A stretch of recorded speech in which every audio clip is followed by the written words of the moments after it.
យំហ៊ូពេលវាយខ្នោះបាទត្រីកំភ្លាញស្លាប់ដោយសារមាត់មនុស្សក៏មិនខុសគ្នាដែរនេះបើយោងតាមពាក្យចាស់បុរាណលោកតែងតែផ្ដាំផ្ញើតកូនតចៅពុកម៉ែបងប្អូនត្រីកំភ្លាញស្លាប់ដោយសារមាត់អញ្ចឹងមនុស្សយើងមុននឹងនិយាយមុននឹងជេរស្ដីនរណាម្នាក់ត្រូវគិតជាមុនសិនព្រោះថាប្រទេសសង្ហៃគឺប្រទេសមានច្បាប់យើងមិនអាចចេះតែជេរប្រមាថនរណាបានតាមអំពើចិត្តទេបងប្អូនបាទនារីម្នាក់ដែលកំពុងតែផ្ទុះបាទល្បីនៅក្នុងសង្គម Facebook យើងណាបាទគឺផ្ទុះរន្ទឺតែម្ដងគឺបានជេរទៅលើវីរៈកងទ័ពបាទគឺនារីលក់ទូរស័ព្ទបងប្អូនលក់ទូរស័ព្ទឲ្យវីរៈកងទ័ពអត់កើតហើយប្រើអត់កើតហើយបែរជេរប្រមាថវីរៈកងទ័ពយើងទៀតបាទហើយធ្វើឲ្យមហាជននឹងក៏ទុកមិនសុខចិត្តទៅស្នងការរាជធានីភ្នំពេញនឹងបានបញ្ជាឲ្យកងកម្លាំងទៅចាប់នារីនឹងតែម្ដងបាទឥឡូវគឺចាប់បានហើយបាទកំពុងតែបញ្ជូនទៅតុលាការហើយបងប្អូនបាទអញ្ចឹងអាចវេះមិនផុតពីគុកទេបងប្អូនប៉ុណ្ណេះហើយគឺដេកគុកតែម្ដងហើយបាទនៅសុកនៅស្រួលគេហៅថាមានលុយមានឡានហើយមិនចង់នៅសុកចង់នៅពិបាកបងប្អូនបាទតោះទៅតាមដានព័ត៌មានលម្អិតជាមួយនឹងខ្ញុំបាទទាំងអស់គ្នាបាទអត់រួចពីគុកទេក្របួយជាប់ហើយស្រីម្ចាស់ហាងទូរស័ព្ទដែលហ៊ានជេរប្រមាថកងទ័ពជួមុខឥឡូវត្រូវសមត្ថកិច្ចវាស់កម្ពស់នៅស្នងការរដ្ឋាននគរបាលរាជធានីភ្នំពេញបាត់ទៅហើយបាទឥឡូវគឺគេបញ្ជូនទៅស្នងការរាជធានីភ្នំពេញបាត់ហើយបងប្អូនរងចាំនីតិវិធីគេកាត់ក្តីបាទ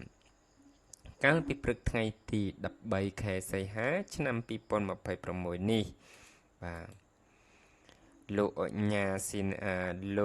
ត្តមសេនីយ៍ឯកជួនណារិនបានបញ្ជាក់ថាករណីនេះគឺគ្មានការយោគយល់ឡើយបាទបងប្អូនគឺទោះបីនារីដែលជេរប្រមាថវីរៈកងទ័ពនឹងចេញវីដេអូសុំទោសជាសាធារណៈក៏មហាជនមិនព្រមដែរបាទមិនអាចយោគយល់បាទទោះបីខាង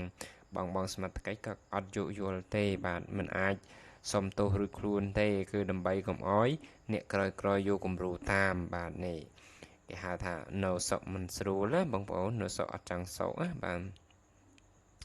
សមត្ថកិច្ចកំពុងកសាងសំណុំរឿងបញ្ជូនទៅតុលាការដើម្បីចាត់ការតាមច្បាប់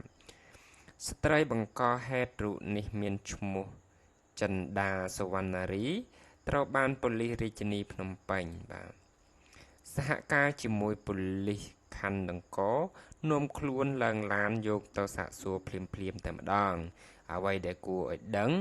នោះគឺស្ត្រីអ្នកលក់ទូរស័ព្ទម្នាក់នេះមិនមែនទៅតែជេរគេលើដំបូងទេគាត់ធ្លាប់មានប្រវត្តិជេរ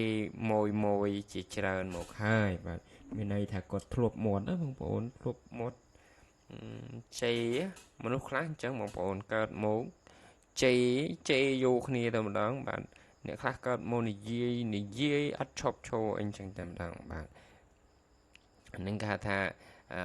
និស័យរបស់មនុស្សម្នាក់បងប្អូនអ្នកខ្លះកើតមកជេរជួបហើយបងប្អូនគឺជេរមែនទេណារឿងអីទៅក៏ជេរបើមិនបានជេរគឺនៅមិនសុខទេបាទជេររហូតដល់បានជាប់គុកបានសម្រេចបាទ